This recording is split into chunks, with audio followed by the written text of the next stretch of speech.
I'm going to show you how to make the world famous Tarte Tartin. First of all, you need to choose your pan carefully. This one here is non-stick. It's about 10 inches, 24 centimeters diameter, and it's got a metal handle, which is very important because you're going to be putting it in the oven. So pans with plastic handles, not the best idea for this dish. First thing we need to do is roll our pastry out. I've rolled this slightly bigger than the pan. If you look up at the pan there, see there's about 5 centimeter overlap around the edge. That's what to aim for. Doesn't matter if it's not perfectly cut, and you'll see why later. Next thing I have to do is peel the apples. I'm going to peel my apple with a speed peeler, like this. First top, then the bottom, and then down the sides.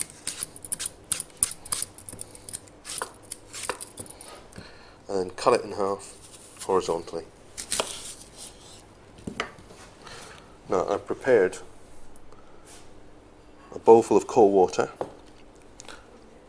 with half a lemon squeezed into it, where I'm going to keep the apples. That stops them going brown.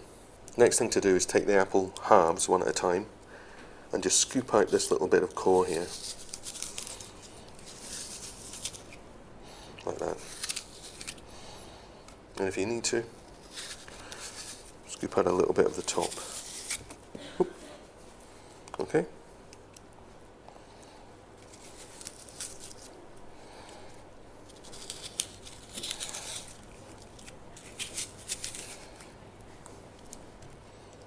Pop them right back into the water so that there's no chance of them going brown. Just an ordinary teaspoon is fine for this. You don't need a special tool.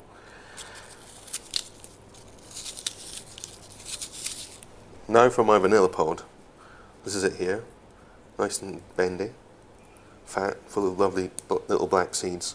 And what we do, lay it flat on the board, a small sharp knife, hold one end, and then push the tip of the knife into the pod,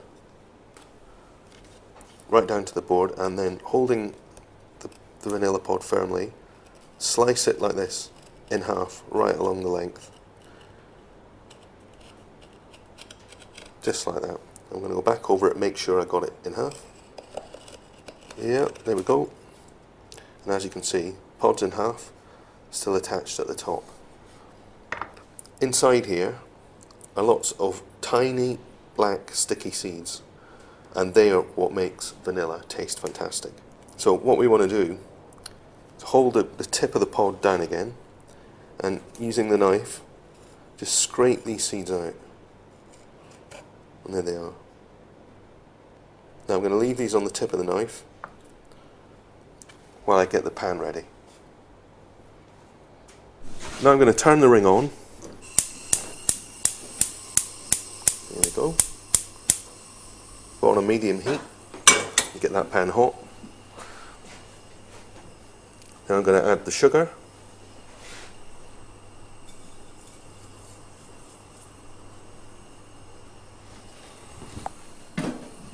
And now I'm going to measure out the calvados. So 100 mils. Is that much? I'm going to add that to the pan.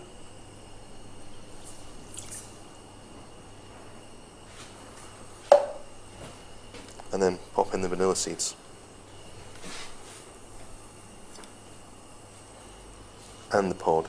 The pod's got fantastic flavour, so it makes sense to use that too.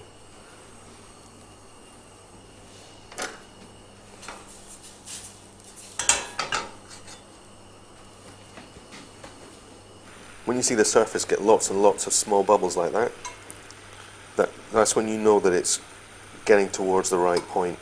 And you can always dip a spoon in and look at the colour. It's not dark yet, but it's getting there.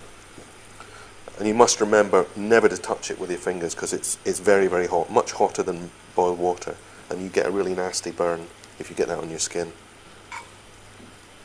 So we just have to wait. The apples I've drained and put in a colander, so they're ready to go whenever I need them. Because once the caramel's ready, there's no waiting around. We have to move right away with the apples. Caramel's getting slightly darker now.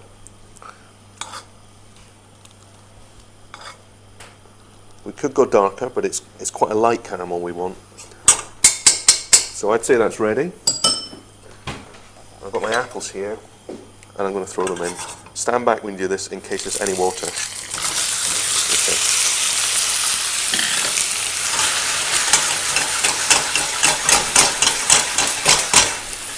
Turn the apples around in the mixture.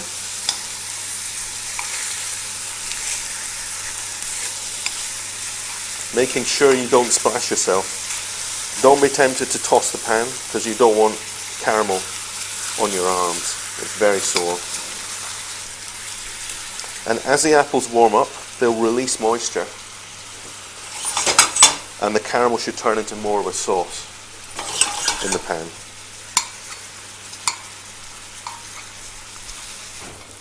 Right, now we have to cook the apples for about 5 minutes or so. And what happens is the juice comes out of the apples and makes the sauce quite thin, but we keep cooking until the juice from the apples evaporates and the sauce starts to go thick again. So what you're looking for is apples coated in nice sticky caramel, a bit like a toffee apple. So wait until that moment, and then you know it's time to go to the next stage. Okay, now we're ready, and the apples are off the heat. We're going to make sure that all the apples are cut side up, round side down, because when you turn it out you want all the round side facing up. Take the butter you've measured out before, and make sure you do it before, because the last thing you want to be doing now is weighing out your butter. Pop the butter in.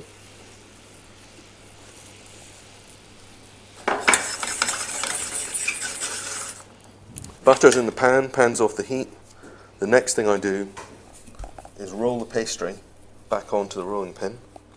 Like that. It's just an easy way of lifting it up and keeping it from stretching. Then I'm going to take it and put it over the pan and unroll it. Now you have to do this quickly, or all the pastry, the butter in the pastry is going to melt. So tuck your pastry down the side. And be very careful again not to touch the hot pan or the caramel. To make sure you don't, take a wooden spoon and use that. You can use that, just push the pastry down. It doesn't matter if it's not all perfect. That's the charm of a tart tatin. If it's not completely even on the bottom, you'll never see it.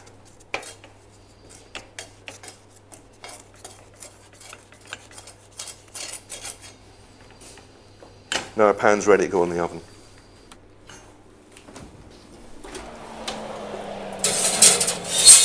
There you go. Right, tart tatin is ready. So take an oven glove or a folded up tea towel if you prefer. Just make sure that it's dry and not wet, otherwise you'll burn your hand. Open the oven up. There's my tatin.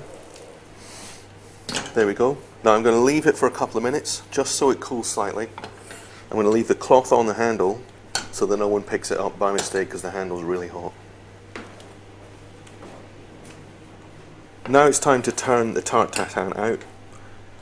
Now you need to be quite confident when you do this, and quite careful as well. If you're in any doubt, you can always cut and serve the tatin from the pan. You don't need to worry, it'll be just as tasty. But if you want to turn it out, take a plate that's just slightly bigger, as you can see, slightly bigger than the pan. Make sure it's got a lip on it. That means any lovely sauce that's at the bottom there isn't going to run all over the table, because you want to keep all that, it's delicious. You turn the plate upside down over the pan. Take a clean tea towel, put it over your arm, and this will protect your arm if anything hot spills on it. Hold the plate down, and then quickly, in one move, turn it over. And there's your tart.